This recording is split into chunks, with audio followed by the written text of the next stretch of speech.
Hey guys, as part of my tutorials, I'm actually going to be doing this lesson by reading from a book, which was written a very long time ago. It was written the same year as the American Declaration of Independence, and it's a book called The Wealth of Nations by Adam Smith.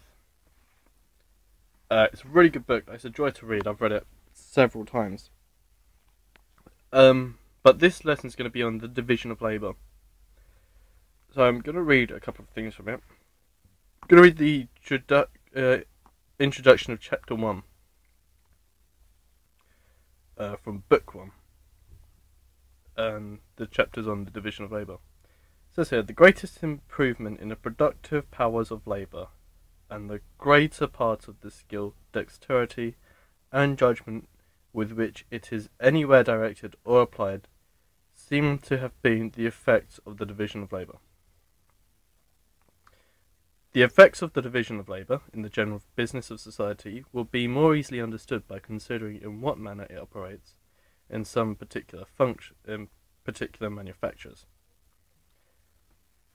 So, therefore, he then goes on to explain about the divisions of labour being, say, in a restaurant. You'll have waiters, you'll have chefs, you'll have head chefs, people working on the tills, and all these different things go on to make up the restaurant. And the classic example he gives, which for centuries has been the classic example of the division of labour, is the trade of the pin maker. So here's what he goes on to say. Take an example, therefore, from a very trifling manufacture, but one in which the division of labour has been very often taken notice of, the trade of the pin maker.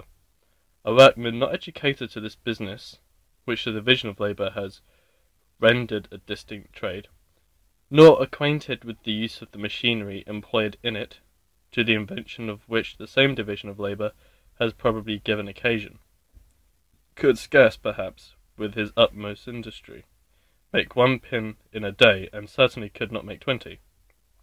But in a way in which this business is now carried on, not only the whole work is a peculiar trade, but is divided into a number of branches, of which the greater part are likewise peculiar trades.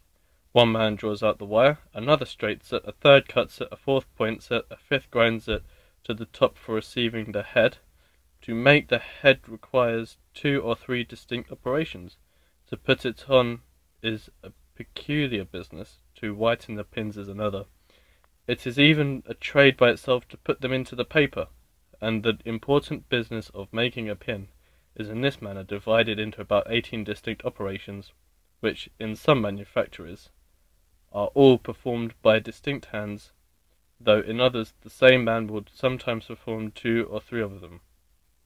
I have seen a manufactory of this kind, where 10 men only were employed, and where some of them consequently performed 2 or 3 distinct operations.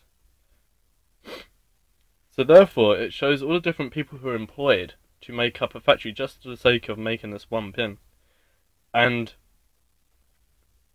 there is a very good video, which is in my favourites, called The Story of the Stuff, The Critique. I'd highly recommend you go to my favourites and watch all 4 of them. They go up to make the same video. Because this is a very, very, very fundamental thing to bear in mind in economics. Different people employed to make different things in different stages of production. And these things, and I'll go on to do a different video tutorial on value added.